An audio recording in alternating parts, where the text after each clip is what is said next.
Buenas tardes, doctor Fuentes. Muy buenas tardes, doctor Carmona. Buenas tardes. Les agradecemos muchísimo que hayan aceptado esta plática relativamente informal. Queremos ser informales porque queremos que se sientan en casa. La biblioteca del Instituto de Ingeniería es un lugar precioso y el sistema de información es de primera línea, así que creemos que les va a encantar estar, como siempre, en un lugar privilegiado de nuestro propio instituto. Y otra cosa que les queremos agradecer es que queremos que estas pláticas trasciendan un poco más allá de lo que es el aula, de lo que es la academia, de lo que son las conferencias formales. Hemos estado buscando y hemos conseguido, gracias a Verónica, por supuesto la licenciada Verónica Benítez, hemos conseguido que la gente pregunte, se interese de una manera coloquial y de una manera amistosa y cordial. Sí tenemos preguntas, sí tenemos muy buenas estadísticas, sí tenemos muy buen resultado, pero queremos mantener el espacio de que eso es en casa. Después, en petit comité, es casi familiar. Así que les agradezco de veras que hayan aceptado. Y ahora sí le cedo la palabra a la licenciada Verónica Benítez, Verónica para los cuates, que nos dé la introducción del tema en particular que vamos a tratar esta tarde. Gracias. Bueno, quiero darles la bienvenida a este coloquio y bueno, voy a presentar la semblanza de nuestros participantes. Tenemos al doctor Óscar Arturo Fuentes Mariles, es ingeniero civil egresado de la Facultad de Ingeniería de la UNAM, realizó sus estudios de maestría y doctorado en la División de Estudios de Posgrado de la Facultad de Ingeniería de la UNAM. Es investigador titular de tiempo completo en el Instituto de Ingeniería. Durante sus 50 años de vida académica ha formado varias generaciones de profesionistas en el campo de la ingeniería. Ha dirigido 34 tesis de licenciatura, una de especialidad en ingeniería hidráulica, 50 de maestría y 3 de doctorado. En los espacios universitarios, el doctor Fuentes Mariles ha participado en alrededor de 80 proyectos de investigación. Cuenta con 41 artículos en revistas internacionales indexadas y 11 en revistas nacionales. Posee más de 120 artículos en congresos internacionales y nacionales. De 1987 a 1995 fue subdirector del área de Ingeniería Hidráulica y Ambiental en el Instituto de Ingeniería. De 1995 a 1999 tuvo el cargo de jefe de riesgos hidrometeorológicos en el Centro Nacional de Prevención de Desastres. Fue miembro del Consejo Universitario de la UNAM, de la Universidad Nacional, dentro de la Comisión de Seguridad. Ha recibido diversos premios y reconocimientos, entre los que se encuentran Javier Barrosierra, 1992, al mejor libro de ingeniería civil, premio Ensolevil 94, otorgado por la Asociación Mexicana de Hidráulica, premio Obra de Ingeniería de Año, El Caído de San Juan de Grijalva. En 2015, el premio Edison de la Comisión Federal de Electricidad.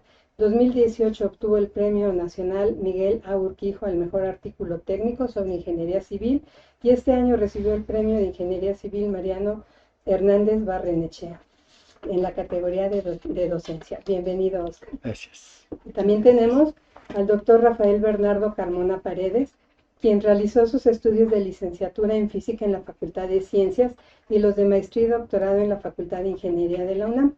Es investigador titular del Instituto de Ingeniería. En el 2000 realizó una estancia como profesor invitado en la Universidad de Cranfield, Inglaterra, donde realizó trabajos sobre el tema de riesgos y confiabilidad.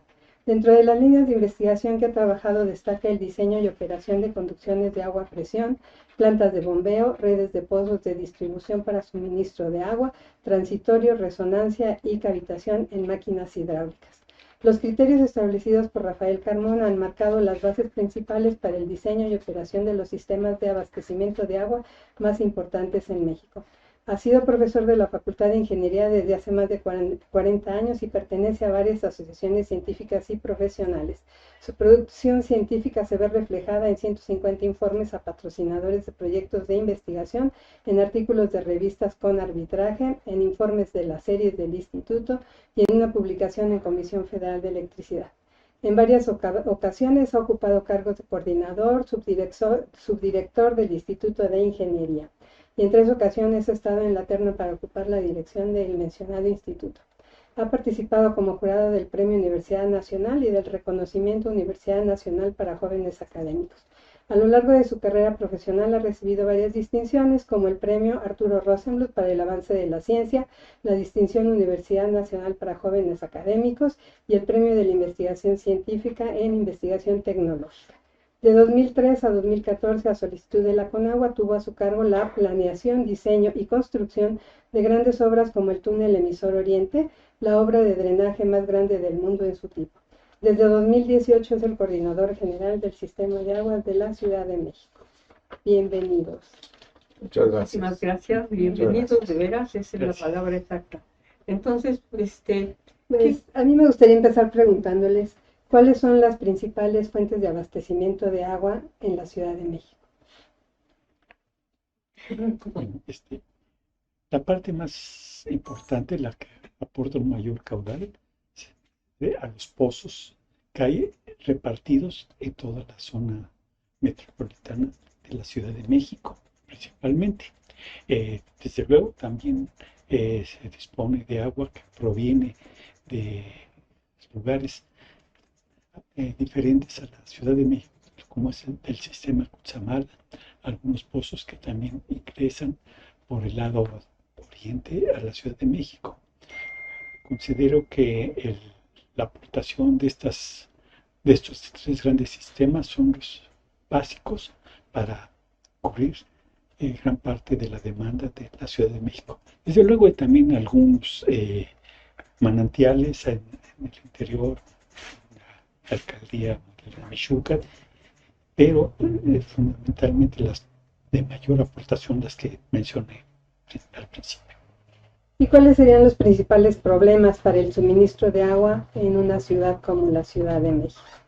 A ver, yo quisiera compartir con ustedes las siguientes reflexiones. La Ciudad de México enfrenta una paradoja en el manejo de los recursos hidráulicos. Los cambios en los patrones de lluvia generan precipitaciones muy abundantes en tiempos muy cortos y muy localizadas, lo cual genera fuertes escurrimientos de las montañas que tenemos en el poniente, de las montañas que tenemos en el sur y anegaciones que pueden llevar a afectaciones en bienes de la población. Entonces, por un lado, lluvias fuertes, abundantes, anegaciones. Sin embargo, el patrón de lluvias nos ha hecho mirar que la cantidad, el volumen llovido en los últimos años, al menos en los últimos 4, es mucho menor que lo que habíamos tenido de lluvias y de aportaciones a muchos de nuestras fuentes de abastecimiento. Es decir, por otro lado, la ciudad depende de fuentes de agua que muestran reducción en su producción. Ahí está la paradoja.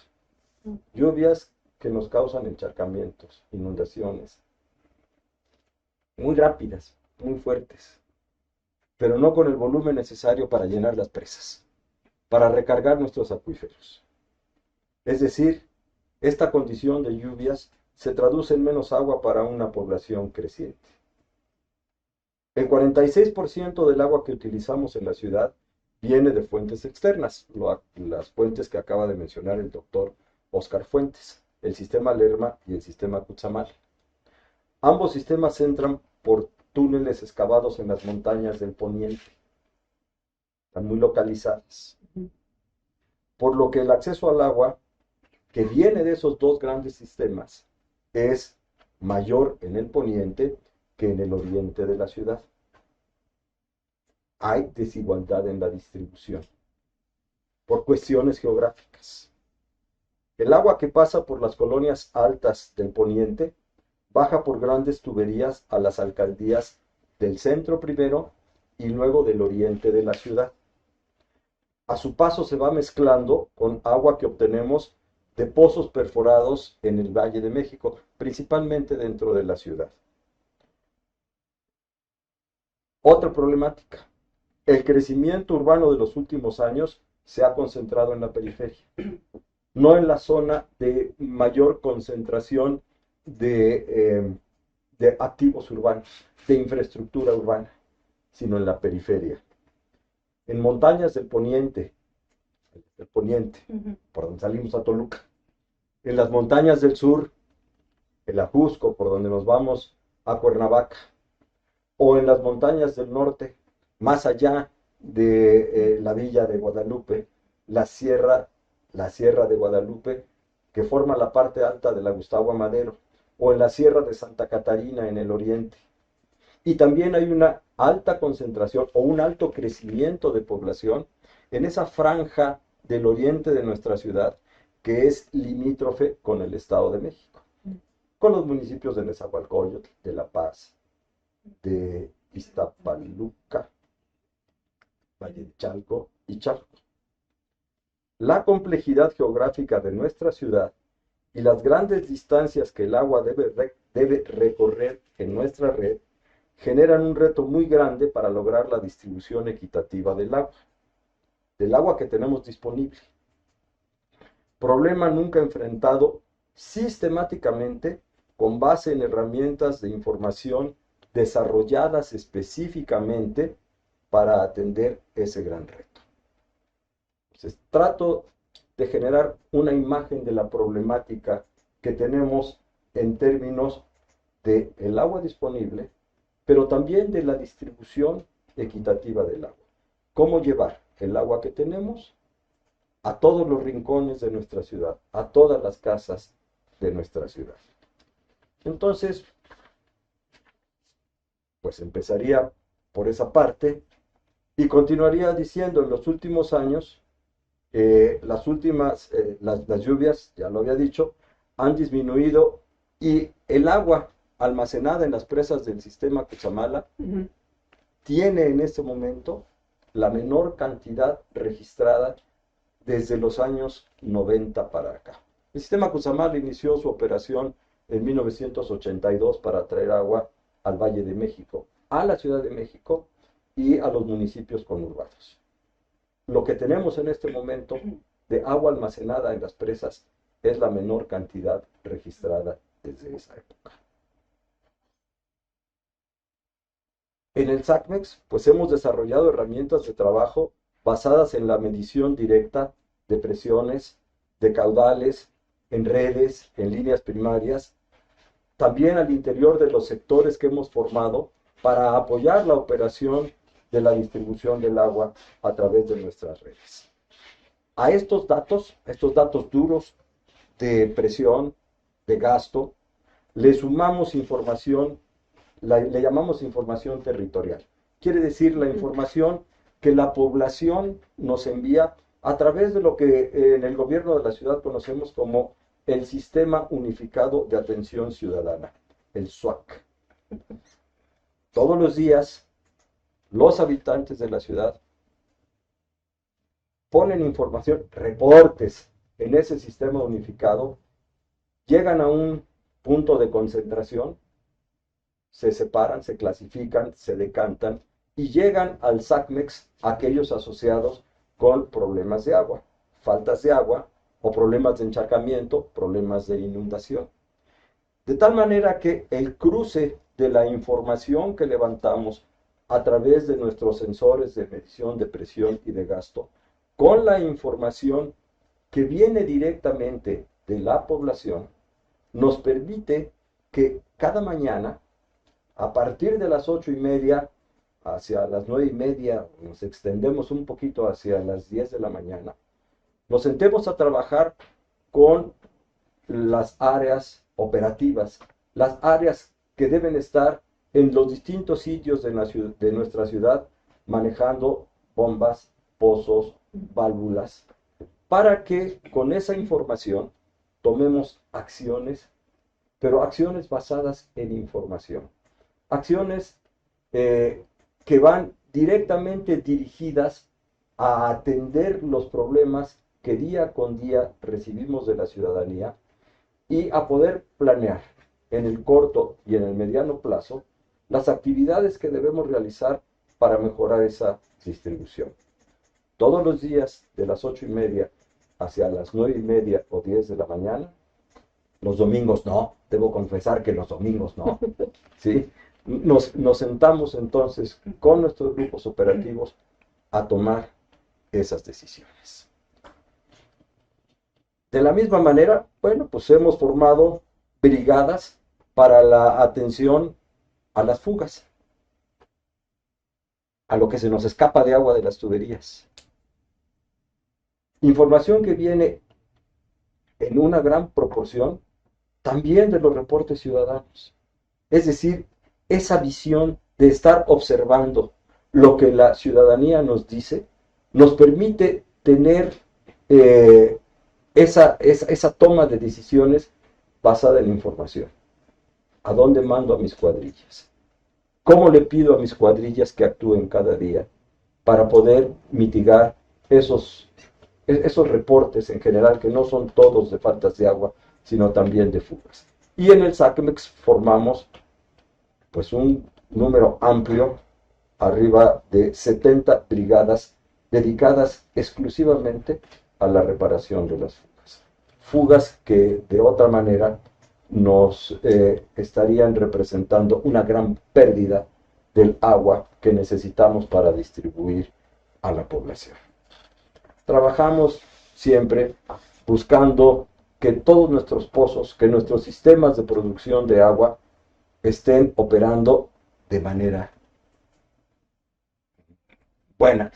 Les iba yo a decir óptima, pero ya óptima es una gran palabra así muy importante. Buscamos la excelencia operativa, atendiendo todos los días esa forma de trabajo. Todos los días en la mañana, ¿cuántos pozos salieron de operación? ¿Cuántos pozos dejaron de funcionar porque las bombas fallaron, porque las bombas, los motores de las bombas se quemaron, o porque el pozo ya no está en condiciones adecuadas para seguir entregando el agua que toman las bombas que envían a la parte alta y llegan a la superficie para que a través de nuestra red se distribuya? Esas son las acciones así, a grandes rasgos, que nos ocupan la mayor parte del tiempo para atención a la población.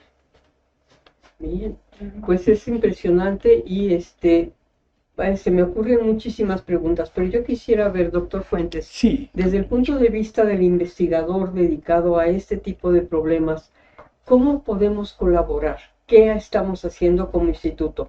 Y me refiero a la comunidad, no nada más a los individuos del área, sino en general, ¿qué estamos realmente contribuyendo para que esto no sea tan grave? El doctor Rafael Carmona dijo, en muy pocas palabras, lo que implica un gran sistema para hacer posible que el agua llegue prácticamente a toda la zona urbana de la Ciudad de México. Tarea que es muy complicada porque, como bien dijo, muchas de las fuentes de pozos y del agua que proviene de las presas del Cutzamala están en la zona del poniente, y que para poder llegar se tiene que recorrer a través del interior de las tuberías que se van conectando unas con otras, pues una distancia de varios kilómetros, 20, 30 kilómetros, para que pueda llegar el agua.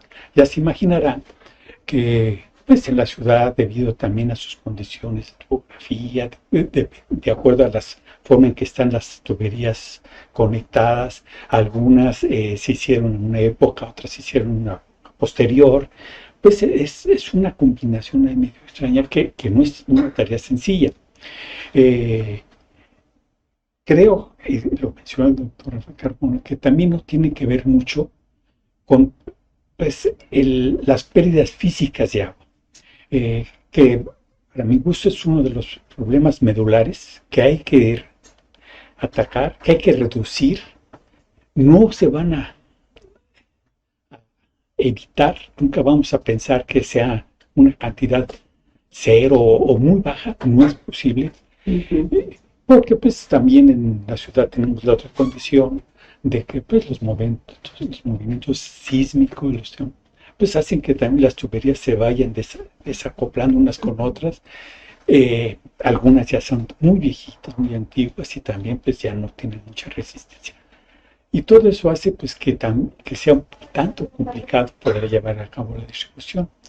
Es muy importante que se citó el doctor Carmona referente a las condiciones en que se cuenta lo que se llama sistema Cutzamala, que es un conjunto de varias presas que uno pensaría que a estas alturas del año, que ya uno sabe que ya las lluvias prácticamente están por concluir y que las presas no están recuperándose a un nivel adecuado como en otros años, que tuviéramos una reserva. Al contrario, están abajo de lo que, como bien mencionó, ha sucedido en los años 90, que es una referencia importante, porque pues, en aquellos tiempos también no éramos tanto los habitantes, nos trataban de la ciudad, etcétera.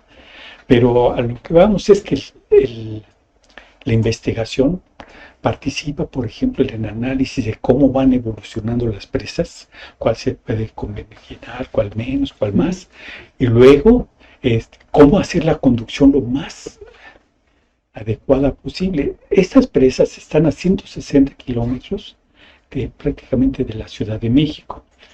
Entonces, conducirla es a través de tuberías de un diámetro grande, los acueductos, y hacerlo no estaría sencilla. Por un lado hay que pensar que para que pueda llegar hay que tener una parte importante, hay que subir las montañas primero y luego hay que volverlas a bajar. Y eso hace que pues nuestra disponibilidad de agua para después distribuirla entre los habitantes sea muy complicado. Ahí la investigación participa también en este tipo de tareas para buscar que estos sistemas funcionen de manera conveniente, que no haya muchas interrupciones, que los mantenimientos que luego escuchamos, ya le van a dar mantenimiento, ahí va a haber, sean los adecuados, que no afecte tanto a la población. Desde luego, es fundamental en la parte de cómo repartir el agua en las distintas alcaldías, las mediciones que en estos últimos años en el sistema de aguas de la Ciudad de México han hecho grandes esfuerzos para poner medidores prácticamente a lo largo de toda la ciudad. Es fundamental para que también se pueda buscar cómo llevar de la mejor forma posible el agua de un extremo a otro. Gracias a las mediciones, también se programa, se estudia, se analiza cómo hacer esos cambios con base también en modelos matemáticos, donde intervienen otra vez los investigadores, los científicos, los conocedores de esto, para que eso se haga lo mejor posible. Siempre estamos en una pelea contra las fugas. Las fugas, el desperdicio de agua es necesario que siempre se ataque, que se reduzca a unos porcentajes razonables para la ciudad. Buscar que esos porcentajes disminuyan, no sé, en un 20%, por ejemplo, ya implica un ahorro de agua importante. Sobre todo porque esa agua que se trae desde lejos, luego se tiene que depurar, se tiene que mejorar, se tiene que pulir, se debe dejar una calidad adecuada para que pueda ser bebible, que lo puedan usar los habitantes. Y se gasta también, se invierte dinero en ese tratamiento. En muchas ocasiones, el agua que ya recorrió 160 kilómetros, que hace por las tuberías y que está a punto de llegar a las casas, hay un tubo roto y se desperdicia. Con todo y que ya tuvo sus tratamientos y todo pues toda esa inversión, esos costos que se pagaron por bombearla, por conducirla, por llevarla. Entonces siempre pienso yo que una de las tareas más importantes es la reducción de esas fugas y que también por ello ha sido fundamental las mediciones ya tan extensas en toda la ciudad que pues pensar eso hace 10, 15 años era muy difícil pensar que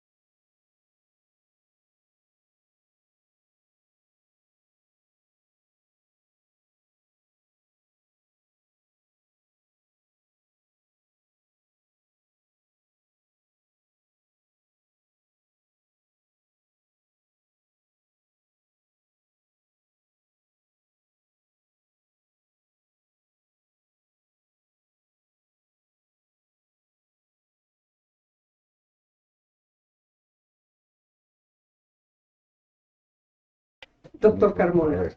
Bueno, me van a hacer remontarme hace muchísimos años. Hace 40 años entregué mi tesis de maestría. Ay, eso no sé qué había hace 40 años. Entregué mi tesis de maestría con un modelo matemático para representar la operación hidráulica de nuestra red.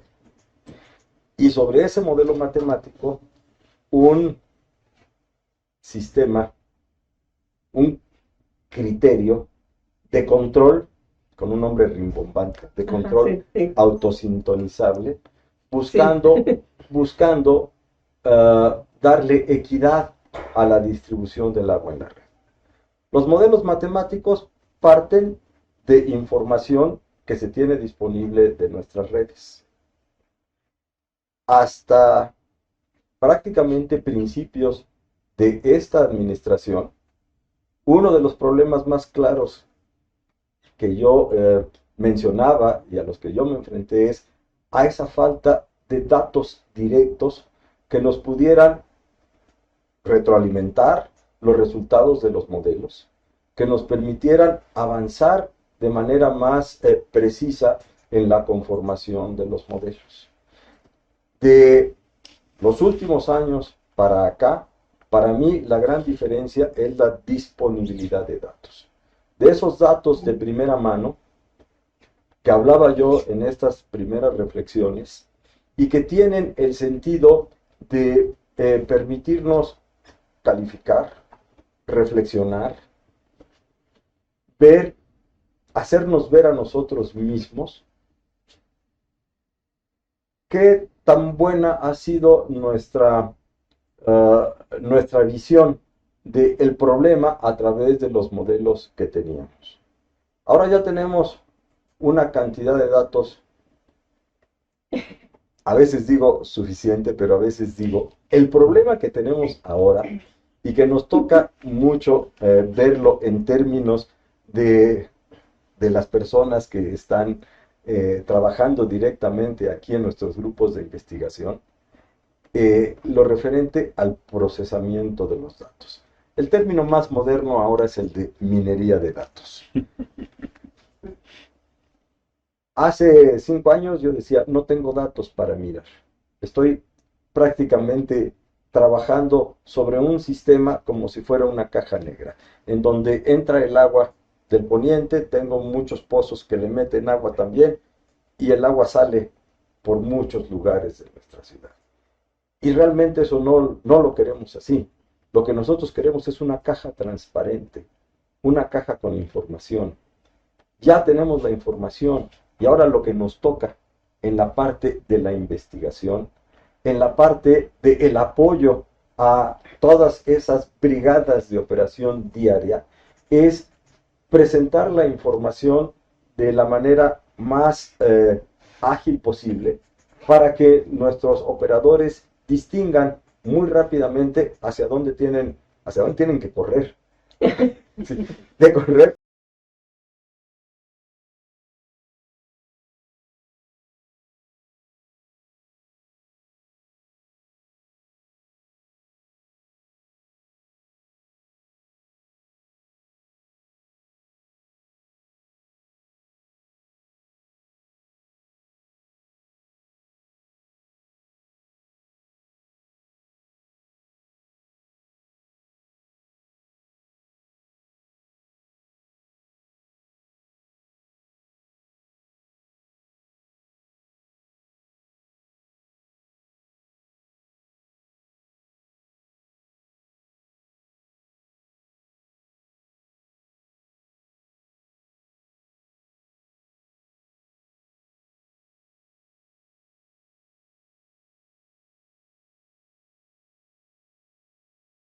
Cantidad de entradas y salidas que tiene mi sistema para que ese modelo que se va adaptando, que va creciendo, me permita tener esos datos como base para la toma de decisiones de la operación de todos los días. Esto en términos de manejo numérico de la información que tenemos. Pero hay muchísimas cosas más que tenemos que ver desde los distintos grupos de de investigación en el instituto. ¿Cuáles son los materiales más nuevos, los materiales más adecuados para la durabilidad de la infraestructura hidráulica que vamos renovando o que vamos haciendo crecer? Hace pocos años, cuando yo digo pocos pueden ser 20, hace pocos años, hace 20 años, decíamos, ya vienen el polietileno de alta densidad. Tuberías plásticas que tienen ventajas importantes en términos de la corrosión, son totalmente inertes a la corrosión, que pueden seguir las deformaciones del suelo. Y entonces dijimos, vamos a voltearnos a colocar solo tuberías de polietileno de alta densidad, tuberías de origen plástico, para evitar los problemas que tenemos en deformabilidad, en corrosión, etc. Y los primeros puntos a los que nos enfrentamos es, bueno, y realmente los procedimientos, los procesos de fabricación de esas tuberías nos llevarán a tener duraciones tan altas como la que nos ofrecen nuestros proveedores. El resultado fue que no, que tuvimos que aprender mucho. Aprendimos mucho a través del estudio del comportamiento de esos tubos, de hacer una mejor clasificación de la materia prima para la fabricación de esos tubos por extrusión, de mejorar las herramientas para la instalación de esas tuberías. En lugar de utilizar la soldadura tradicional que conocemos con nuestros soldadores, se hace la colocación a través de la termofusión, la fusión térmica, que permite el acoplamiento de tubo con herramientas especializadas. Y entonces, ¿quién califica? ¿Quién le da la capacitación a nuestros operadores para que esas herramientas y esos nuevos procedimientos nos lleven verdaderamente a tener mayor durabilidad, mayor resistencia?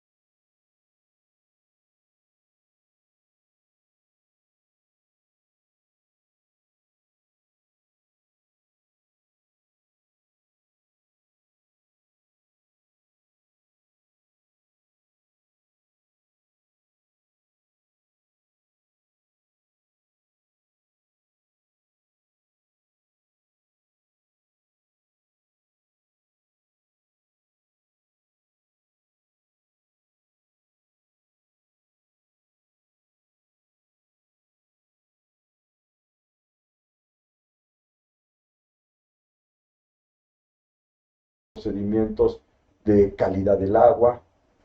Hay muchísimos temas en los que la academia debe seguir aportando sus esfuerzos, su tiempo para la solución de los problemas nacionales. Y en este momento, pues me restringo a la Ciudad de México y al Valle de México, pero les puedo decir que los problemas que aquí tenemos son problemas que se repiten y que se viven en la mayoría de las ciudades de nuestro país. Así que la academia tiene que seguir adelante. Regresando un poco a lo de las fugas, que bueno, es un problema muy grande y que se tiene que atender. Se ha hecho un programa de sectorización en el que ha participado el instituto. Y bueno, quisiera que nos platicaran sobre esto, que es algo que yo creo que va a ayudar mucho para poder controlar ese problema. Efectivamente, hemos comentado pues, que con el desarrollo a través de los años de la Ciudad de México, pues se fueron haciendo uniones de tuberías, tuberías, conexiones, nuevos fraccionamientos, y entonces las tuberías pues, se fueron pegando unas con otras. Y también se dio el fenómeno de que en algunas zonas pues ya las conexiones no se les podía seguir la pista, que los planos disponibles de por dónde iban las tuberías pues no coincidían con lo que muchas veces se encontraba uno en campo, porque pues, o no se reportaban de una manera suficientemente clara o por X motivo no se incluían en los planos nuevos. Y uno de los grandes problemas es que pues el agua no se podía ir encerrando por zonas a efecto de poder tener un mayor control. Entonces la sectorización en cierta parte consiste en eso, en toda la red, como hacerla en redes muy chiquitas que se vayan cerrando una con otra para que se pudiera tener un mejor manejo del agua dentro de cada zona pequeña, que es el sector, y de esa manera pues tener una idea más clara de cuánta agua se proporciona, cuánta agua se está usando, cómo están conectados en esas redes pequeñas los pozos, porque muchos de ellos están directamente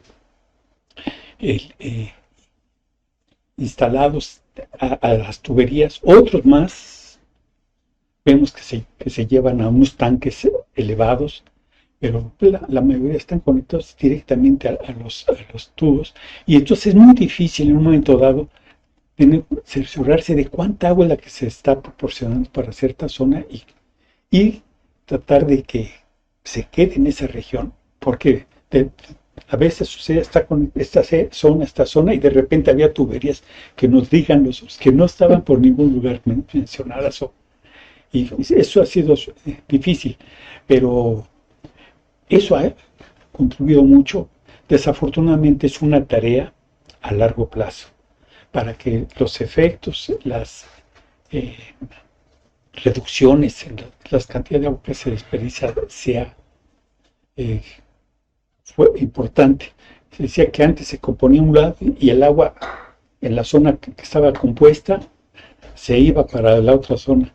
Y eso, pues, gracias a hacer las separaciones en redes cada vez más pequeñas, ha sido bueno. Desafortunadamente, también se necesita mucha labor de campo. Todas las brigadas que nos comenta, pues son importantes, y frecuentemente vemos en la televisión que hay una fuga acá y eso, y la verdad, sí se atienden lo más pronto. Pues es demasiado grande la ciudad, y van surgiendo en distintas zonas. Pero lo que sí debemos tener muy en cuenta, que si hacemos más trabajos de prevención en algunas zonas, donde ya también que ya más o menos se han cerrado las redes, se han sectorizado, se necesita trabajo de ir casi calle por calle, estar revisando, y solo ahí se va a ver que de veras se está cerrando los orificios donde el agua se nos está escapando, las conexiones que están mal hechas.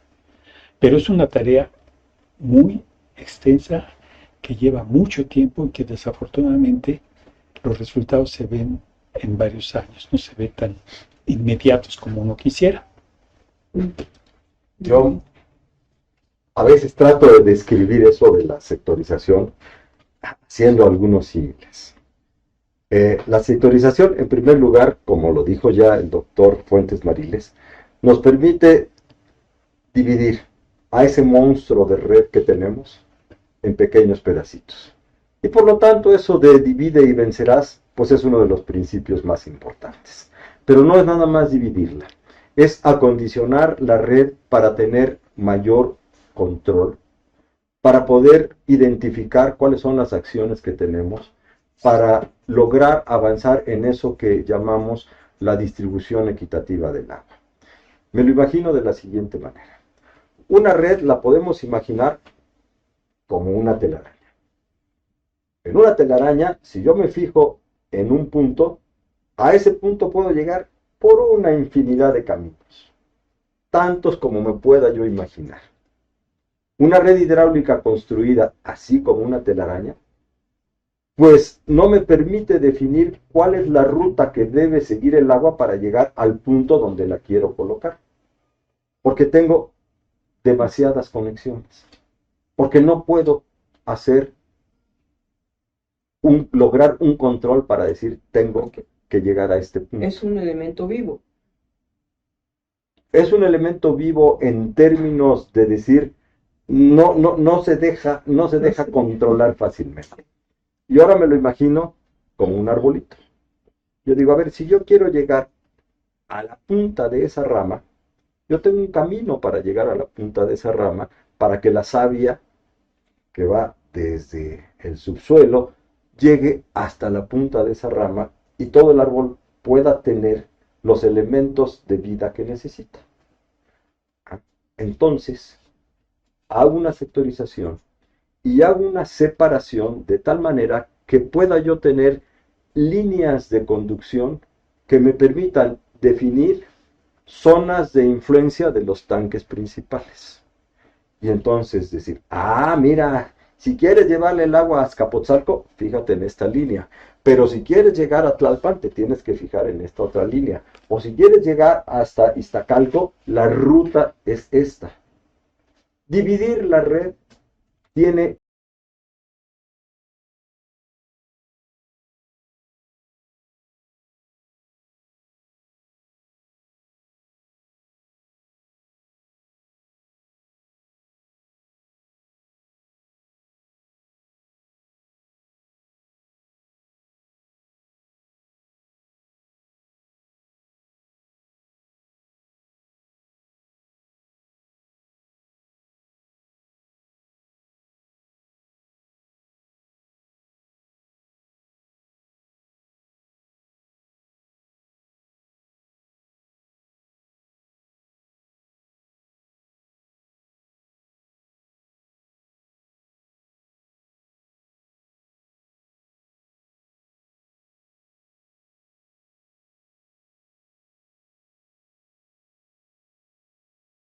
en cada una de las tomas domiciliarias.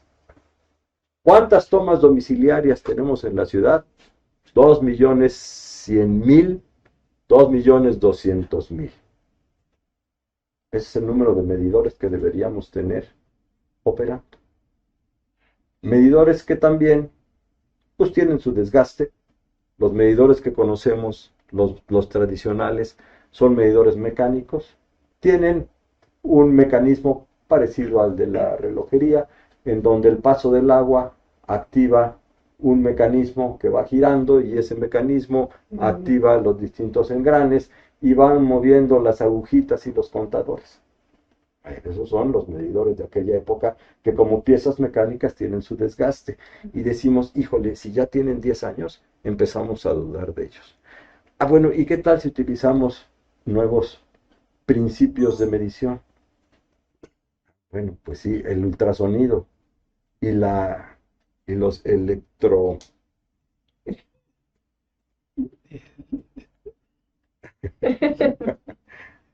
Son nuevas... La parte de medición por ultrasonido o velocimetría láser, velocimetría láser, que nos permite entonces tener medidores que tienen menor desgaste. Y por lo tanto esperamos una mayor durabilidad. Pero además nos permite subir la información de cada medidor, como decimos ahora, a la nube. Y una vez en la nube, estando en la nube, la distribuimos, la capturamos y tenemos entonces en nuestras bases de datos esa información para lo que describía el doctor Fuentes Mariles. Yo comparo cuánta agua le doy a cada sector, cuánta agua consumo en cada sector y voy mirando si tengo un aprovechamiento de alta eficiencia, pocas fugas. Si le estoy entregando al sector la cantidad de agua que requiere de acuerdo con el número de habitantes, con la población que tenemos en el sector. Y de esa manera entonces tenemos que seguir adelante mejorando la calidad en términos de los caudales o volúmenes que le entregamos a cada una de las zonas de nuestra ciudad en donde tenemos esa sectorización. Así me lo imagino. Así lo trabajamos y tratamos de verlo así. Acaba de mencionar algo, bueno, hace unos minutos, doctor Carmona. Realmente el problema de agua de la Ciudad de México también se está presentando en otras ciudades que también ya van para megalópolis que vuelan. Pero podemos entonces, con este aprendizaje histórico, con este soporte de investigación y con esta visión integral del problema del agua, podemos prever que no tengan otras ciudades no tan grandes todavía una problemática menor. Podríamos suponer que el modelo entonces no es replicable en términos de volumen, sino extrapolable hacia lo pequeño para prevenir precisamente la falta de equidad en la distribución. ¿Será posible tener un modelo así? Sí, desde luego. Parte de la pregunta de lo referente a la participación de la academia, la investigación, es todas esas experiencias también, irlas documentando, irnos adelantando alguna problemática que se pueda presentar en nuestras nuevas ciudades de desarrollo, o inclusive ver si hay otros procedimientos que no pudimos aplicar en la Ciudad de México y que permitieran hacer una mejor distribución del agua. La verdad, la tarea no ha sido, bueno, no es fácil. Hay zonas, pese a todos esos esfuerzos, pues que no están recibiendo la cantidad de agua indispensable para cubrir sus necesidades mínimas. Todavía tenemos alcaldías, o hay alcaldías un poco desfavorecidas, principalmente por la situación de su ubicación geográfica, que están alejadas de la zona del poniente, donde tenemos el agua, digamos, más abundante, pero que poco a poco se va distribuyendo. Entonces tenemos alcaldías en la zona del oriente, Iztapalapa, Iztacalco, posiblemente ya todavía peor en Tláhuac, o nos vamos a otras. El mismo Xochimilco tenemos una repartición muy diferente. En la zona baja, cercana, digamos, a Coyoacán, pues es una condición, pero si se va uno subiendo a las zonas más altas, se va uno internando hacia la alcaldía, pues ya es otra condición y se nota dificultades para el abastecimiento, porque todos estos esfuerzos pues, han permitido ir ganándole un poquito cada vez a disponer un poco mayor de cantidad de agua, y precisamente también las experiencias que estaban teniendo en las alcaldías donde ya pues se tiene más conocimiento, donde se han instalado de cierta manera las tuberías pues más modernas, de una fabricación más adecuada para las condiciones de la ciudad, etcétera, pues irlas también ahí mismo en nuestra misma Ciudad de México.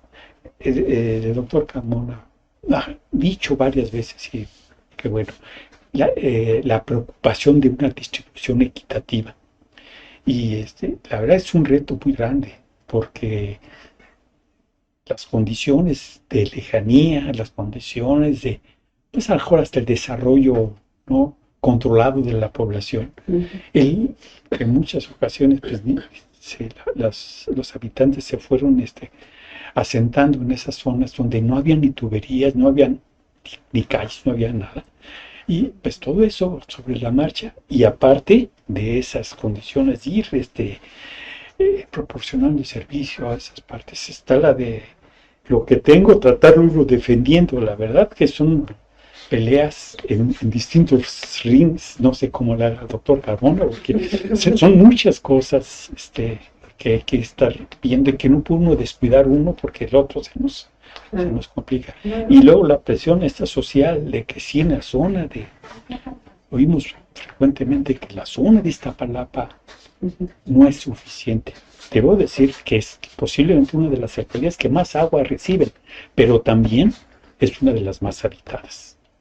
Y entonces, por lo mismo, hay mayor solicitud de agua para satisfacer las necesidades de la población. Y otra tarea, quiero salir un poquito el asunto que es fundamental. El doctor Camuno lo mencionó en lo referente a la lluvia, que hay que buscar formas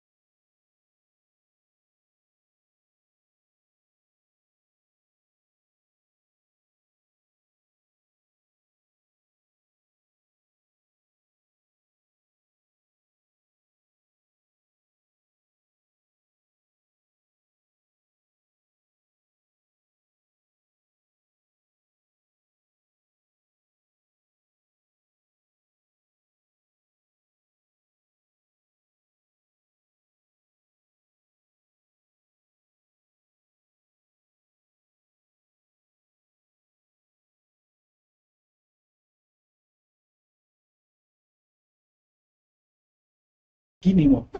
Hay que buscar una reutilización del agua, ya que costó mucho trabajo en muchas ocasiones disponer de ella en la ciudad, se trajo desde lejos. Y hay que aprovecharla. En los habitantes, en algunas de sus aplicaciones que tienen del agua, pueden usar esa agua tratada. No es fácil llevárselas y que la almacenen y que vayan y tomen el agua de ahí. El cómo siempre ha sido muy complicado, pero pensando en esa famosa distribución equitativa del agua, pues también esos factores intervienen y va a ser necesario siempre pensar en la reutilización del agua forzosamente. Y otro aspecto que mencionó el doctor con mucha claridad, lo referente a que el agua se extrae de los pozos, y los pozos también pues se les está extrayendo posiblemente más agua de la que debería poder salir, pensando en que el agua que vaya recibiendo los acuíferos sea en proporción, en que más o menos sea equivalente a la que se extrae, y eso pues no ha sucedido, ¿no? Estamos en una cantidad deficitaria, sacamos más de la que está entrando.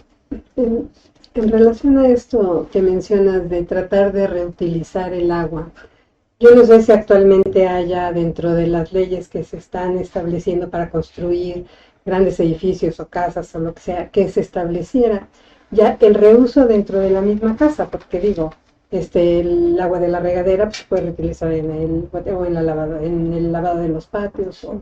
No sé si haya ya una ley que sea como tal obligatorio, ¿no? Que se tuviera que... Sí, me dan chance. A ver, yo quería comentarles, antes de regresar a este tema que acaban de abrir, quería hacerles un comentario de lo último que hemos hecho en Iztapalapa. Entonces, a ver, quiero que me ayuden. Vamos a fijarnos en Ermita Iztapalapa y Calzada de Tlalpan para ir avanzando hacia la salida a Puebla. ¿Vale? Entonces, vamos sobre Ermita Iztapalapa. Y empezamos, hay muchísimas colonias, tú las conoces bien, Vamos hacia Iztapalapa. Vamos avanzando y a la derecha nos queda el Cerro de la Estrella, un punto alto de Iztapalapa. Seguimos avanzando y nos encontramos a la derecha, que es el sur, Ermita Iztapalapa, en la forma en la que lo estoy describiendo. Vamos de poniente, Calzada de Tlalpan, hacia el oriente, hacia el distribuidor Zaragoza, por donde salimos a Puebla. ¿Sí? Y entonces, ya más cerca de la salida a Puebla, vemos en el lado sur, en el lado derecho, la Sierra de Santa Catarina. Una de las sierras que tenemos en la ciudad. Al principio dije, existe la Sierra de Guadalupe, existe la Sierra de las Cruces en el poniente, la de la Cusco, la de Chichinautzin, etc. Pero ahorita fijamos nuestra atención en la Sierra de Santa Catarina, la salida a Puebla. Grandes pendientes. Grandes dificultades para llevar el agua a la parte alta. La Sierra de Santa Catarina tiene su suministro principalmente del tanque La Caldera. Es decir, ya salí de Ermita Iztapalapa, di la vuelta hacia Puebla, entro a la autopista y del lado izquierdo, en el carril que viene entrando hacia la Ciudad de México, está el tanque La Caldera de la Ciudad de México. Al otro lado del volcán La Caldera hay otro tanque La Caldera para el Estado de México. Bueno, entonces el tanque La Caldera está en una ubicación alta comparada con el resto de la ciudad. Desde ahí decimos, soltamos el agua para que llegue a las casas de la Sierra de Santa Catarina. Entonces, todas las mañanas, a las 6 de la mañana, abrimos el tanque, soltamos el agua y el agua se va. Pero se iba sin control hasta la parte baja, llegando a Ermita Iztapalapa y siguiendo su camino hacia el norte, ya en la parte plana de Iztapalapa. Sectorizamos, medimos y nos dedicamos a buscar una forma más adecuada de hacer la distribución del agua desde el tanque La Caldera. ¿Y qué dijimos? Es que no puedes abrir el tanque de tal manera que en 3 horas se vacíe, porque lo que hace el agua es, se va hasta la parte más baja, y en lugar de que alimentes o suministres el agua en esa parte alta de la Sierra de Santa Catarina y en toda esa zona de loma que baja hasta Ermita Iztapalapa, pues se fue y no la puedes regresar, porque para regresarla tendrías que bombearla. Entonces, cambiemos, busquemos la forma de hacerlo. ¿Cómo lo vamos a hacer? Después de varios estudios y de varios intentos dijimos, no vamos a abrir el tanque para que se vacíe en 3 horas. Lo quiero vaciar en 8 horas. En 8 horas de tal manera que pueda yo ir controlando el flujo del agua, para que llegue a los rebombeos, que conoce bien acá el doctor Fuentes Mariles, que nos permiten tomar agua y llevarla hasta la parte más alta de la Sierra de Santa Catarina. Hace 2 meses, había localidades de la Sierra de Santa Catarina que recibían agua una vez cada 15 días. Hoy, con esa modificación, aseguramos que cada casa, cada zona, cada sector, allá lo tenemos sectorizado, cada sector de la Sierra de Santa Catarina recibe agua al menos 2 veces por semana. A eso me refiero con las acciones de mejorar la distribución, tomando como base la información que tenemos disponible. Nada sencillo, porque con apoyo de la alcaldía, debo decirlo, con apoyo de la alcaldía de Iztapalapa, desplegamos pues un ejército de unas 150 personas que nos fueran diciendo en puntos estratégicamente localizados de las distintas colonias y zonas de la Sierra de Santa Catarina, si verdaderamente el agua llegaba en el momento en el que el modelo nos decía que debería llegar. El resultado fue excelente. Y eso es lo que queremos replicar también como los esfuerzos de una muy buena distribución. Apoyados en la instrumentación, apoyados en la sectorización, apoyados en los modelos en los modelos matemáticos de funcionamiento que al mismo tiempo vamos retroalimentando con la información que levantamos todos los días a través de nuestros sistemas de información. Pero bueno, ahora brincamos a otro tema, el tema de decir, ¿y realmente el agua nos alcanza? ¿Dónde tendremos una nueva fuente de abastecimiento de agua? La Ciudad de México exporta, saca a través del drenaje entre 20,000 litros por segundo, entre 20,000 y 23,000 litros por segundo promedio diario cada día. ¿A dónde lo manda? La salida de nuestro drenaje desde hace cientos de años está dirigida hacia el norte. Así el Tajo del Nochistongo, para derivar el río Cuautitlán hacia el río El Salto y el río Tula, inició su apertura en 1600 1605, yo no me acuerdo, pero eso No dice me la digas, historia. yo no fui. En la época colonial. 1780 y tantos, dice la historia. Hay libros de historia preciosos en términos del desarrollo de la infraestructura hidráulica de la ciudad. 1780 y tantos estuvo abierto ese canal que, pues sí, es cierto, redujo el problema de las inundaciones en el Valle de México, en la ciudad, pero al mismo tiempo abrió la salida del drenaje y todo lo que exporta nuestro drenaje va hacia el norte. Bien, pero en este momento yo quiero fijar la idea en esos 20,000, 23,000 litros por segundo que todos los días sale de agua residual, sin contabilizar lo que aportan las lluvias, sale de agua residual de la ciudad. Y entonces todos volteamos la cara y decimos, ¿y dónde está nuestra siguiente fuente de abastecimiento? El doctor Fuentes Mariles lo acaba de decir. Tenemos que regenerar el agua.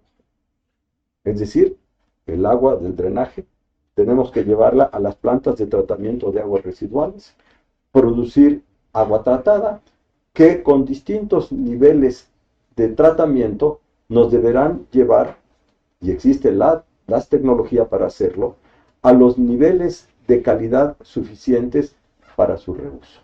Pero también debemos ser muy claros en el sentido de decir, de cada litro o de cada 100 litros de agua que yo trate para reuso, no voy a usar los 100 litros como agua potable. No necesito los 100 litros como agua potable.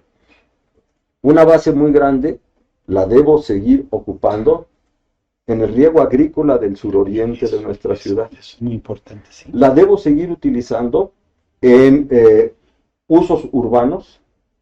Urbanos en el sentido de decir, tengo que regar jardines. Tengo que lavar coches. Tengo que lavar ventanas. Tengo que lavar patios. Y eso no requiere agua potable.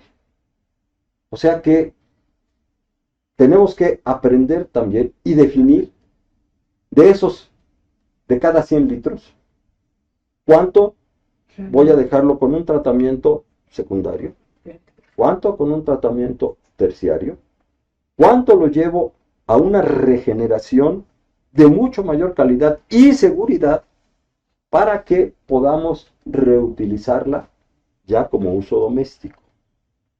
Y esa es una de las tareas que debemos enfrentar. La regeneración del agua que utilizamos. Me recuerda mucho a aquellas ilustraciones que nos enseñaban en los libros de primaria. Bueno, ya sé que hay quienes no conocieron esos libros. Pero recuerdo mucho esa ilustración de el ciclo natural del agua. Tú y yo sí las conocemos. Sí. Bueno, el ciclo natural del agua. ¿Qué decía? A ver. El sol evapora el agua del mar. Forma las nubes. Viene el viento y la trae a los continentes. Creo que así decía. Sí, sí. La trae a los continentes. Pues a las montañas, ¿no? Están las montañas. Se precipita el agua, principalmente en las montañas, por la Sí. cercanía de las nubes Sí. con las montañas. El aire que Cae, forma los ríos, suministra agua a lagos, lagunas, presas construidas por el hombre, y entonces empiezan los aprovechamientos para el riego, para las ciudades, empieza a usarse, y luego el agua se descarga en los ríos. Deberíamos descargarla más depuradita, pero se descarga en los ríos, y los ríos la llevan al mar, y en el mar el agua se vuelve a evaporar y se forma el ciclo de regeneración del agua. Esa misma regeneración debemos hacerla ahora con otras metodologías y otras tecnologías que están disponibles, que debemos aprender cada día más a utilizarlas para poder garantizar que esa agua regenerada nos permita regresarla a los distintos usos que tenemos. Pero con ese cuidado de decir, miren, de cada 100,000 litros yo no voy a sacar 100 litros de agua potable porque no los necesito. Porque necesito también avanzar en la cultura del uso del agua. Debo de dejar de barrer las banquetas con la manguera. lavar los coches. De lavar los coches con la manguera. Hacer el uso correcto del agua. Y entonces, ¿qué tendremos? Bueno, tendremos menor presión por el agua potable sin descuidar otros usos. ¿Y qué estamos haciendo? Búsquenle por ahí en internet. Hay Para una que pregunta, para eso. Para que El vean público. la iniciativa en materia de cuidado, uso y aprovechamiento del agua, que esta mañana presentamos junto con el jefe de gobierno, con el maestro Bartí Batres, para enviarla al Congreso de la ciudad. Está basada en 4 ejes de acción. Un sistema amplio de captación de agua de lluvia, que tiene el objetivo de cosechar agua de lluvia en todos los techos y espacios disponibles de la ciudad. Las primeras acciones ya están dadas. En Iztapalapa, a través de la Secretaría del Medio Ambiente, ha habido programas muy ambiciosos para la instalación de sistemas de cosecha de agua de lluvia que nos han dado los primeros datos. Y de los 700 milímetros en promedio que decimos que llueve en nuestra ciudad, podemos decir que cada uno de esos sistemas llega a cosechar del orden de entre 380 y 390 Bueno, milímetros por año. Claro, concentrado en los meses de lluvia. Que si multiplico por el área de techos que tenemos en la ciudad, ¿de dónde saco el área de techos? Pues de los sistemas de información geográfica. Ahí ponemos en Google y le decimos, a ver, dile cuál es el área de los techos. ¿Saben a qué cuentas llegamos? A tener un volumen aprovechable de la 1/4 parte de lo que tomamos de los pozos de la Ciudad de México. Entonces, primera acción obligatoria, sistema amplio de captación de agua de lluvia. Segunda, cultura del agua. Fortalecer la conciencia pública sobre el ahorro y uso sustentable del agua. Es decir, no le toca nada más al gobierno. Nos toca a todos trabajar por esa sostenibilidad de la disponibilidad de agua para nuestra ciudad. Una sostenibilidad que tiene atrás de ella la sobrevivencia o supervivencia de nuestra ciudad. Si queremos que nuestra ciudad siga adelante durante muchos años, deberemos ser cada día más conscientes de cómo hacer el buen uso del agua. La regeneración de las aguas servidas, lo que hablaba yo hace un momento. ¿Pero qué tenemos que hacer? Nada más la parte tecnológica. Nada más lo que nos gusta a nosotros de decir, a ver, pongo mis plantas de tratamiento, mis plantas potabilizadoras y demuestro que todo se puede. Pues no, tenemos que hacer ajustes a la normatividad. A esa normatividad que en este momento, en uno de sus artículos, dice que el agua potable para la población no puede venir de las aguas residuales. ¿Y por qué no puede venir de las aguas residuales? Si tengo las metodologías y las tecnologías para regenerarlas, haciendo el símil de lo que hace el ciclo natural del agua, con las barreras de seguridad estrictamente necesarias para que no tengamos un problema de salud pública. ¿A qué costos? Bueno, llevarlo a agua potable tiene costos altos, pero repito, no toda la quiero como agua potable. El agua potable, hasta en un vasito, lo que usamos de agua potable es, si lo pienso como una pirámide, en la parte de regeneración de agua, es la cúspide. La base tiene costos mucho menores. Pero entonces, la regeneración de aguas servidas, con ajustes a la normatividad, mediante el empleo de nuevas tecnologías, técnicas para su captación, manejo y obviamente la regeneración de las aguas servidas, se propone ya como una obligación.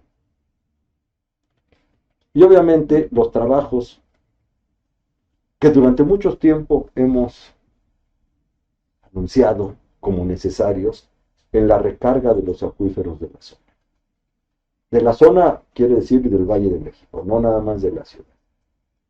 Porque los acuíferos de todo el Valle de México contribuyen al suministro de agua para los municipios conurbados y para la ciudad. ¿A través de qué? De la reforestación de bosques y de áreas verdes, del saneamiento integral y restauración de ríos, barrancas y cuerpos de agua, y con un manejo adecuado, inteligente de los acuíferos. Si nosotros logramos disponer, a través de la captación de agua, de un volumen equivalente a la cuarta parte de lo que extraemos de los pozos, es una reducción muy importante en la cantidad de agua que sacamos. Si no le saco, es mi primera acción y la más directa e importante para la conservación de los acuíferos. Iniciativa en materia de cuidado, uso y aprovechamiento del agua que presentó el jefe de gobierno el día de hoy para enviarla al Congreso para su discusión, no en este periodo, sino en el que sigue, porque así lo establece la Constitución de la ciudad. Así es, así es. Perdón, pero hay una pregunta del público. Liz Gua pregunta, ¿por qué no hay campañas importantes de concientización en el uso del agua, como por ejemplo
mandamos las fotos, las evidencias de que estamos haciendo ahorro de agua, y yo tendría las mías aquí, para que vean que toda la comunidad está consciente del valor del agua y cómo se puede cuidar. La parte de la cultura, y obviamente nace en el centro de la creación del conocimiento del país, que es la UNAM, pero estamos teniendo, y en el instituto ya tenemos el camino andado, ya llevamos 5 iniciativas, 5 por lo menos, para poder contribuir a esto precisamente de la cultura. Con una cosa importante, si todos los investigadores, académicos, administrativos y los visitantes y todos tenemos el cuidado del agua, nuestros alumnos, los estudiantes, los que están ahorita en la secundaria, en la preparatoria y en la primaria, también la van a aprender. Entonces, sí estamos contribuyendo. Me parece que además de las 4 iniciativas sensacionales, las 4, esta es la que tiene menor costo económico, pero tiene mayor valor de resultados. O sea, me parece fundamental, y qué bueno que la incluyeron en una iniciativa que espero que se apruebe a la brevedad. Gracias. Gracias. Quiero externarles 2 preguntas que nos hacen en nuestras redes sociales, y agradecemos a todos los que están ahorita conectados. Muchas gracias. Adrián Aguilar pregunta al doctor Carmona o al doctor Óscar Fuentes Mariles, ¿cuál sería el horizonte en que las fuentes internas como externas permitirán abastecer a la Ciudad de México? ¿Qué alternativas existen para el abastecimiento?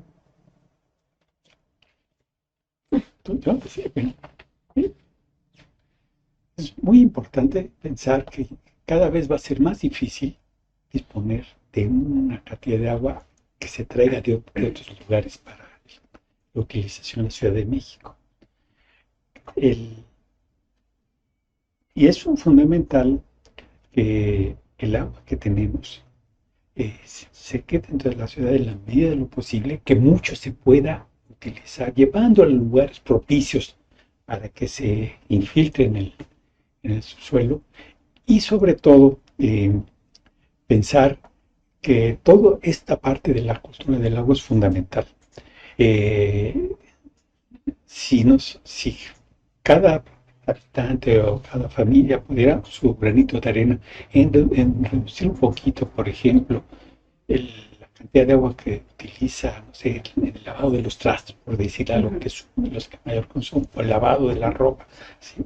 Muchos pues todavía lo hacen de forma manual.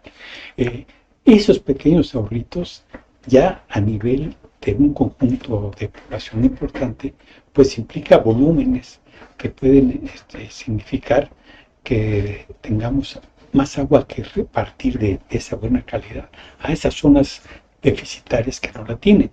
Entonces, sí creo que todas estas campañas son muy importantes, y qué bueno que se mencionó lo de que se van a volver a actualizar.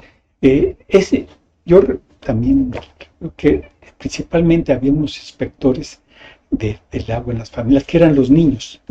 Ellos son mucho más conscientes que nosotros de esto, y eran los primeros que le jalaban el vapero a la mamá o algo, y estás usando el chavo. Entonces, y luego son los habitantes que con los años, que ya sean adolescentes o adultos, pues ya van a tener ya la conciencia desde esos inicios de la vida, de que se puede ahorrar. Pero estas campañas a mí me parecen formidables, pero yo creo que sean efectivas, se debe buscar mucho el cómo. Ok, sí vamos a vamos a reutilizar el agua, pero a ver, por ejemplo, yo voy a pensar en mi domicilio, en mi casa, ¿cómo le hago? Tengo unas tuberías aparte para llevar el agua nada más a los baños posiblemente ya no, pues, pero pensando en las nuevas desarrollos, las nuevas unidades habitacionales, pues ya preverlo desde ahí, que eso va a ser. Y creo que, aunque no llegue quizá al extremo de poder usar toda esa agua que pueda estar disponible ya como agua tratada, pues a lo mejor, no sé, hubiera algunas zonas, los tanques por ahí repartidos, no muy grandes, que dijera, no, pues aquí puede usted tomar agua de esta calidad específica, y pues la puede ser utilizada. Y otra cosa es muy importante, incentivar a que en el riego no se use agua potable. Yo creo que uno de los esfuerzos mayores es toda esa agua que a lo mejor va a costar trabajo tratarla de dirigir a las zonas donde todavía dentro de la Ciudad de México sí se hace un consumo importante de agua, precisamente en la agricultura. Sí, voy a externar la siguiente pregunta, que también nos hacen en redes sociales. Julieta, está un poquito larga. Hola, Barrio San Lucas, Coyoacán, aquí presente. Doctor, nosotros en un grupo de vecinos promovemos la cultura vecinal del aprovechamiento del agua, pero lamentablemente la mala infraestructura y fugas nos crean socavones. Incluso tenemos vecinos que han instalado captadores de agua pluvial, pero de verdad nuestro problema es que se nos revientan las tuberías, y en lo que vienen a reparar y luego no se repara bien, o sabe en qué consistirá que se vuelve a escapar el agua y se nos hunden las calles, y pues así un cuento de nunca acabar. Tenemos cultura del agua y un gran compromiso por cuidarla, pero la parte de la infraestructura no nos ayuda. Sí, ya lo había mencionado el doctor Fuentes Mariles. Nuestra infraestructura tiene un deterioro importante. En muchos casos por edad, en otros casos por la deformabilidad del suelo, en otros casos por corrosión. Existen varios factores que deterioran las tuberías. y verdaderamente es necesario atenderlas.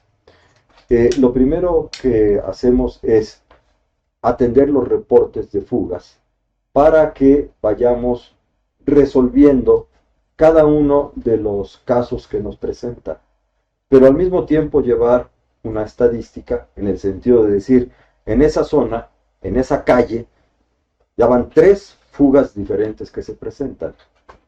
Nos han llevado entonces a decir, en este tramo tenemos que sustituir la tubería.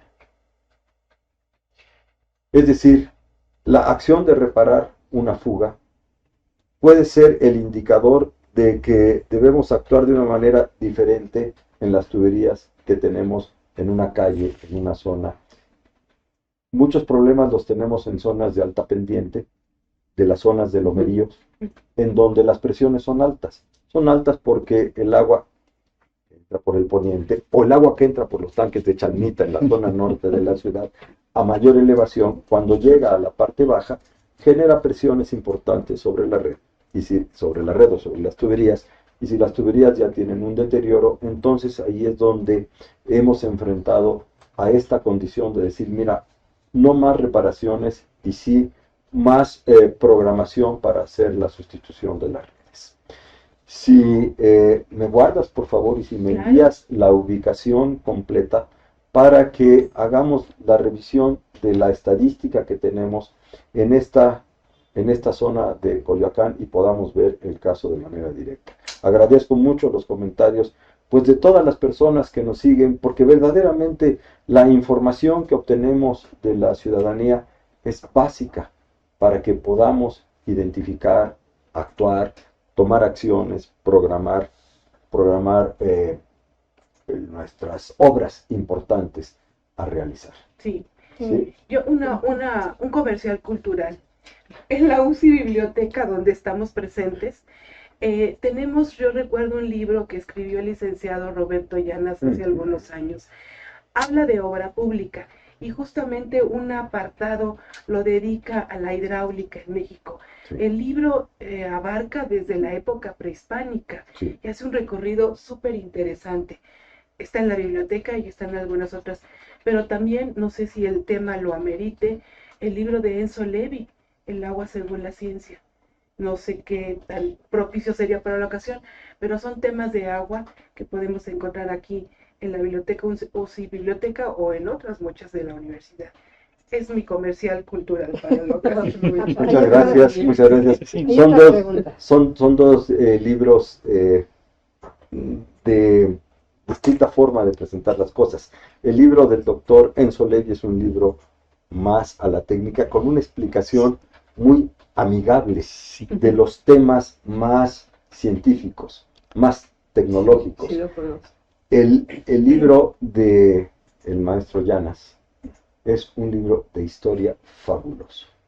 Se lo recomiendo a cualquiera. Es verdaderamente importante. Y tiene, obviamente, historia de la infraestructura hidráulica de la ciudad, pero también historia de muchos desarrollos de esta ciudad. Muy bien, gracias, Felipe. Perdón. Héctor Fernández pregunta, doctor Carmona, en materia de la sobreexplotación de acuíferos, ¿qué plazos y acciones se tienen para el equilibrio? El destino nos está alcanzando. Es una pregunta muy parecida a la primera, pero pues vale la pena retomar las cosas en el sentido de decir, ¿y cuánto tiempo nos queda? ¿Cuánto tiempo nos queda? Depende, obviamente, de acciones propias de la naturaleza en términos de los patrones de lluvia, pero también depende de nosotros. ¿Cuánto podemos estirar ese tiempo? Depende de la forma en la que utilicemos el agua. Depende de nuestra cultura. Depende de las acciones que tomemos. Acciones como las que acabo de mencionar, que se presentan ya como una iniciativa de ley, para decir, sí, es cierto, nuestro acuífero está sobreexplotado. Es cierto que hemos tomado más agua del acuífero que la recarga natural. ¿Qué tenemos que hacer? Buscar esas opciones para que, ya sea a través de reducir la extracción, de hacer una reinyección, que no es nada fácil, podamos llegar a un equilibrio ¿Cuánto tiempo? No es algo que se pueda definir de manera precisa. Nuestro gran compañero Héctor Fernández nos ha acompañado mucho en este análisis y no me dejará mentir el hecho de que es algo que tenemos que enfrentar entre toda la población con la conciencia de decir, la sobrevivencia de nuestra ciudad depende de la manera en la que actuemos cada uno de los habitantes que aquí tenemos nuestra residencia o que venimos como población flotante a esta ciudad. 9.2 millones residentes fijos y más o menos entre 3 y 4 millones diarios en días laborales de visitantes. Bueno, ese es nuestro reto. Convencer, estar convencidos, más de 11, 12 millones de personas de que el futuro depende de nosotros. Bueno, pues empecemos a trabajar. Doctor Fuentes, ¿qué espera de un estudiante que vaya a poder contribuir a la solución? Matemáticas, diseño, mecánica, materiales, ¿cuál es el perfil ideal de un estudiante para que eventualmente pueda reemplazar a los que están ahorita trabajando en la solución de este problema? Bueno, una de las características que yo noto en muchos de los jóvenes actualmente es que tienen una mayor conciencia del mundo, de lo que les esperan, de lo que están recibiendo de los adultos mayores, y sí tienen una preocupación de cuidar mucho el ambiente. Sin embargo, ya desde el punto de vista técnico, yo creo que el estar capacitados, el aportar ideas en cómo aprovechar esa agua que se puede disponer de lluvia, cómo la vamos a usar, porque de una manera romántica se ve, pues sí, son volúmenes muy importantes, pero ya cómo la utilizo. Por ejemplo, en algunas escuelas, quizás sea fácil ahí por disponer de algunas techumbres y luego el agua que se recoja, por ejemplo, llevarla a unos almacenamientos en el piso de la escuela, un lugar conveniente, pues que el agua de lluvia se está llenando y esos días que llovió y que se pudo llenar esos almacenamientos, luego tratar de llevar pues, a un almacenamiento superior y que de ahí el agua se tome para llevarlo a los baños de las escuelas para las necesidades de los alumnos. Eso puede contribuir así son granitos de contribución de uno por uno que en un conjunto se puede hacer muy grande. Pero los jóvenes que pudieran, sobre todo, aportar los cómo, porque todo eso suena muy, muy bonito, sí hay que hacerlo, pero ya cuando uno lo piensa, bueno, ¿cómo lo hago? ¿Cómo, por ejemplo, utilizo en mi casa o donde sea? Ahora, hace ratito también se mencionó mucho de lo que nos depara para bajar otras ciudades, o aquí mismo en unos nuevos conjuntos habitacionales que se vayan a hacer en algunas alcaldías, como, no sé, me imagino Milpa Alta o conocer lugares donde se vaya a hacer, que de una vez ir planeando todas esas actividades y que los estudiantes se vayan capacitando en todo este tipo de nueva, vamos a decir, formas de aprovechar eso, cómo lo logro almacenar, cómo lo logro distribuir. Hay actividades también importantes, por ahí la mencionó mi amigo Rafa Carmona, en lo referente a ese aprovechamiento del agua y la extracción del agua. Hay también maneras de que los drenajes del agua traten de ser más amigables con la naturaleza, que no toda el agua la pensemos en sacar de inmediato, sino que a lo mejor No es que se pueden llenar algunos pequeños, hacer unos laguitos donde no sea ningún peligro y que pues ahí se vayan más, ya que nunca, pues si no la vamos sacando. Y eso también puede ayudar a que estén menos estresados, menos complicados los drenajes y sacar menos agua y que se nos vaya quedando algo ahí también de humedad que para a la larga pues también nos puede servir mucho para los ecosistemas. Y pues ahí viene toda esa nueva generación de estudiantes Claro, que pueden claro. aportar muchas ideas y nuevos conceptos. Gracias, doctor. Así lo veo yo también. Creo que estamos empezando a romper barreras entre especialidades para generar grupos interdisciplinarios de trabajo conjunto que puedan contribuir a las soluciones. Y doctor Carmona, ¿qué tipo de perfil contratarías para que pueda en un momento dado, en 30 o 40 años, reemplazarte? Cuando te vayas de retiro, de jubilación, 30 o 40 años, bueno, digo, bigoteo. Está muy padre esa pregunta, ¿eh? Me gustó mucho el comentario en los términos de decir, vamos a romper las fronteras entre disciplinas. ¿En qué términos? Grupos interdisciplinarios, multidisciplinarios, los requerimos. Pero debemos ser muy cuidadosos en el siguiente sentido. Nuestros nuevos profesionistas deben tener una alta especialización en alguna de las disciplinas, pero no desconocer las otras. Si mi ingeniero hidráulico me dice, bueno, sí, mira, es que yo puedo decirte de qué tamaño son las tuberías, pero no me preguntes qué le pasó a la bomba del pozo, porque yo no soy electricista. Perdón, tienes que ser ingeniero. Tienes que usar el ingenio y debes utilizar también todas las herramientas que tienes disponible para poder entender el problema, aislar el problema y buscar los puntos de apoyo que necesites con especialistas de otras disciplinas. Pero nunca podrás contestar, es que yo solo soy hidráulico, no soy electricista. Este es un ejemplo. Y no puedo entonces darte una respuesta. No podemos. Entonces, las especialidades son estrictamente necesarias. Pero romper esa barrera mental de decir, es que como yo soy especialista en la mano derecha, no puedo ver la mano izquierda. Eso no nos sirve más. Tenemos que buscar los elementos que sean compatibles. Y la ingeniería no puede ser más una disciplina cerrada.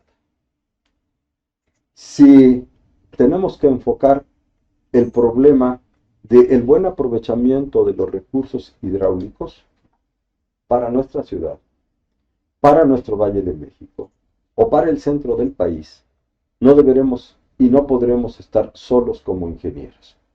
Debemos también aprovechar y saber apoyarnos en otras disciplinas como la parte que vienen de las disciplinas sociales. ¿Cómo poder compaginar el hecho de decir, es que yo necesito más agua para la Ciudad de México y la puedo traer del oriente del país? Oye, sí, vas a traer beneficios a la Ciudad de México, pero beneficios deberán quedar también en aquellas zonas que aporten agua, de tal manera que tengamos un equilibrio. ¿En qué sentido? Si nosotros tomamos simplemente el agua y la traemos para acá, sabemos que enfrentaremos problemas como los que se presentan todos los días en ese gran sistema que se llama el sistema Cutzamala, en donde decimos, bueno, pero es que deshicimos escuelas, deshicimos caminos, y mi pregunta de siempre ha sido, pero les dimos un modo de vida que pudiera satisfacer sus necesidades económicas y sociales, a lo mejor. Y eso no es nada más del ámbito de la ingeniería, sino de una estructura más grande, en donde las ciencias sociales intervienen también. ¿Qué nos falta a los ingenieros? Saber trabajar con ellos, invitarlos, convencerlos de que todos debemos trabajar juntos. ¿En qué libros estudia? Me preguntaron un día en una reunión pues creo que era de la CEFI. Y digo, pues no, la verdad es que de eso todavía no hay libros, pero deberíamos empezar a tenerlos. Deberíamos empezar a generar esa conciencia. Hay ya grupos en el Instituto de Ingeniería que están viendo el problema con esa visión. Así es. Y por ahí tenemos que avanzar. La ingeniería, en sus distintas disciplinas, muy bien compaginadas y abriendo la mente a compartir los problemas y a atender los problemas con otras disciplinas, no nada más de la parte científica o tecnológica, sino también de la parte de las ciencias de las humanidades. Tienes toda la razón. Se me ocurre una metáfora que espero que me contradigan para poder seguir platicando. A mí me parece que el agua es como el conocimiento. No tiene valor por sí mismo a menos que se use. El agua como tal tiene un valor cuando la utilizamos o la necesitamos. Y el conocimiento tiene que ser por ahí. Espero que estén en desacuerdo.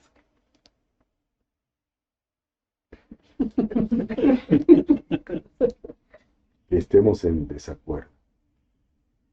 Si el conocimiento no se utiliza, Tampoco ¿a qué no sirve de queremos? gran cosa. El conocimiento lo debemos utilizar para aportar al bienestar de nuestra sociedad. Los esfuerzos que realizamos como individuos, como grupos académicos, como grupos técnicos, deben tener ese último fin. Lo dice el artículo 1 de el Estatuto de la Universidad Nacional Autónoma de México. Número 1. Atender los problemas de índole nacional. Y a eso es a lo que debemos dedicar nuestro tiempo. Así ¿Tienes es. otra pregunta? Sí, tenemos muchas preguntas. Muy Muchas bien. preguntas, agradecemos a todos. Una de ellas es que ve Julieta, sí dio respuesta, doctor. Muchas gracias. No todo es muchas gracias. queja. También una felicitación por el compromiso de SACMEX, porque siempre nos han atendido y acuden a ver los reportes del barrio de San Lucas de Coyoacán, 04030. Muchas gracias a Julieta por su comentario y aclaración. Pero Jorge Saavedra pide comentarios sobre la sobreexplotación del agua subterránea, sería una. Y Liz Gua, ¿qué medidas toma, doctor Carmona, para que los trabajos y logros que usted está obteniendo sigan en otras administraciones? Me sorprende que recuperaron Amanda Ciérrale. Como han comentado, es trabajo de todos, no solamente de la autoridad. Bueno, son varias. Son dos. Son varias preguntas. Creo que es el ingeniero Jorge Saavedra. Sí. Shimizu. Ajá. Creo que es él, si no es Del el agua. homónimo. Pero de cualquier manera, ¿qué hacemos? Hacemos estudios. En el Instituto de Ingeniería hay grupos dedicados a esta disciplina que conocemos como la geohidrología. No son nuevos, vienen desde los estudios realizados hace muchos años por el doctor Carlos Cruzan Villanueva, sí, retomados últimamente por el grupo de la doctora Adriana Palma, y tienen la intención de aumentar el conocimiento del comportamiento de los acuíferos. En muchas ocasiones nos dicen, ¿y cuánta agua le queda al acuífero? No es un dato que podamos tener científicamente en este momento. Pero sí tenemos más estudios y recomendaciones de por qué no debemos seguir la sobreexplotación de los acuíferos. Estudios que nos deben llevar también a identificar las mejores formas de hacer una reinyección, si la reinyección la tomamos como la opción para reuso del agua tratada que tomamos del drenaje. Es decir, el avance en el conocimiento del comportamiento de los acuíferos como cuerpo de agua subterráneo y como comunicación con otros acuíferos del Valle de México es esencial para que podamos definir de la mejor manera con la documentación más importante, aquellas acciones que nos lleven a tener los mejores resultados en el tiempo más corto. ¿Sí? Esa es una parte, así en general. Y la otra parte de la pregunta era en el sentido de trabajos y logros que usted está obteniendo, digan en otras administraciones. Como han comentado, es trabajo de todos, no solamente es la autoridad. Esto de recuperar a Amanda Sierrale. ese era uno de... Un eslogan, ¿no? Era una... ¿Cómo se dice? Una campaña de comunicación. ¿Se acuerdan? Que el gordito salía diciendo, ciérrale, era un niño y que tuvo mucho éxito. Entonces buscamos que retomar ese tipo de comunicación muy amigable, que llegue muy bien a la población, para que esa parte de invitar a la población a que se sume a los esfuerzos que hacemos en el gobierno a tener esa mejor conciencia en el uso del agua sea generalizada. Eso es por una parte. Y luego dice, ¿y cómo hacer para que esto, así entendí la pregunta, para que los esfuerzos que se están haciendo actualmente puedan continuar en el futuro? Sí. Para mí lo más importante es ese trabajo sistemático y cotidiano con la base trabajadora, con el equipo de campo, con el equipo que está en las válvulas, en los bombeos, en los pozos, todos los días, para tener una filosofía diferente, en el sentido de decir, si tengo datos, debo apoyarme en ellos para tomar mis decisiones. Y esto es parte de un cambio cultural en los grupos de operación, entendiendo que la información es la herramienta más poderosa para la toma de decisiones que nos lleve a los mejores resultados. Tengo otro comentario. Ay, no, Sí, no. un aspecto importante es que muchos de los, vamos a decir, buenos resultados que se están obteniendo deben de estar bien documentados, bien registrados, buscando que en otras administraciones o lo que venga más adelante sea poco más que eso que ya se ha hecho, que no se dejen en el olvido. Todos los esfuerzos de instalación de tantos medidores, de tantos lugares, que no se vayan a olvidar. Sabemos que cada vez es más costoso adquirirlo, que los equipos son más difíciles de obtener, pero gracias a que eso se está haciendo, se van a tener resultados, y mucho de esto, lo comentaba al inicio, son a largo plazo. Desafortunadamente no son en periodos de 6 años, no, a veces son periodos mayores. Y solo dándole continuidad a todos estos, vamos a decir, esfuerzos o sacrificios en cierto momento que se puedan hacer para que trasciendan, deben de continuar y por lo menos ir teniendo unos objetivos que no pueden ser menores a los que en algunos aspectos ya se han logrado o las metas que se han alcanzado. Bueno, tengo un comentario de Pilar Morales. Dice, un problema real en muchas zonas de la Ciudad de México es que las tuberías están viejas, rotas, por lo que hay un sinfín de fugas, siendo paradójico desperdicio y escasez. El barrio San Lucas es un ejemplo. Podrían hacer revisión de infraestructura hidráulica como una cruzada para ahorrar agua, se verían resultados muy efectivos. Y bueno, basándome en esta pregunta, también una duda que yo tengo es, ¿de algún modo se podría saber el estado de las tuberías? ¿Existe algún sistema que pudiera detectar qué tan vieja está una tubería? No sé si exista. Yo digo que sí. Sí, posiblemente Yo digo que sí. de las composturas, lo que se vaya haciendo, se vaya ubicando el tipo de tubería que se está detectando a la hora de hacer la compostura. Hay distintos tipos de sistemas.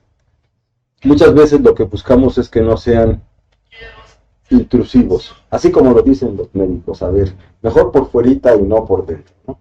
Que no sean intrusivos. Si tenemos que meter una cámara adentro de las tuberías para poder hacer una evaluación y decir, nada más te voy a interrumpir el servicio durante 4, 8, 12 o 24 horas, pues entonces nos metemos en un problema de otro tipo. ¿Cómo me vas a quitar el servicio? Así que la evaluación y la identificación de las tecnologías para evaluar el estado que tienen las tuberías es otro de los temas verdaderamente importantes a seguir desarrollando. Hace muchísimos años, 22, hace 22 años nos tocó aquí en el Instituto de Ingeniería armar los grupos que nos permitieran identificar esas tecnologías para poder evaluar el deterioro de las tuberías de concreto preesforzado de nuestros grandes acueductos. A raíz de que en septiembre del 2001 se presentó la primera falla explosiva de un tubo gigantesco, 2,5 metros de diámetro en el sistema Cutzamala. Fuimos trabajando junto con empresas, junto con otras instituciones de educación dentro y fuera del país, para armar un grupo y dejar en la Comisión Nacional del Agua los sistemas para poder tener esa evaluación. Ese mismo camino es el que tenemos que andar en los aspectos de decir, bueno, sí, pero a mí ahora los tubos que me interesan son los de 4, 6, 12 pulgadas, porque son los que conforman la red. Entonces, sí existe la tecnología, sí tenemos que capacitarnos más en su uso, adaptarlo a las condiciones de nuestra ciudad y tener cada vez información más confiable del estado de las tuberías que nos lleve a tomar decisiones de por dónde empiezo a hacer la reparación. Materiales, tecnologías, ahí están todos los temas de trabajo que tenemos para los grupos académicos. O sea, no nos vamos a poder aburrir, tenemos muchos que hacer. No hay forma de aburrir. Creo que así nos acercamos al final de esta tan interesante charla entre nosotros y además todos los que han participado, pero hay una más de nuestro académico del Instituto, Pedro Magaña. Pedro. Pregunta, si seguimos igual en la extracción y falta de cultura del agua, se dice que el día cero de la Ciudad de México será para el 2030. ¿Concuerdan con este pronóstico? Pues es muy complicado decir una cosa de esta naturaleza. Sin embargo, sí está la preocupación que ha externado el doctor Rafa Carmona de que esto hay que estarlo atendiendo de una manera importante y que todos los esfuerzos que se hagan en el reuso del agua, en el aprovechamiento del agua de lluvia, en hacer un menor consumo de agua sin deteriorar el confort que tienen los habitantes con el agua que reciben. Todo eso van a ser contribuciones que en un momento dado nos podrían permitir que no requeramos tanta agua de la... Y si además se continúan los esfuerzos de dar lo posible la basura, lo que se pueda, y tratar de que se introduzca de forma artificial a los acuíferos, pues va también a contribuir. Pero es una llamada de alerta, que eso hay que estar con esta situación continuamente y no olvidarlo. Eso es una preocupación constante. Para responderle a Pedro y a todos los que estamos preocupados, Sí. a Pedro Magaña y a todos los que estamos preocupados y trabajando sobre este tema, lo realmente cierto es que no podemos continuar como estamos. Para eso, las nuevas propuestas, para eso, las acciones basadas en la información, para eso, una campaña amplia, robusta, fuerte, de aumentar la cultura en el uso del agua.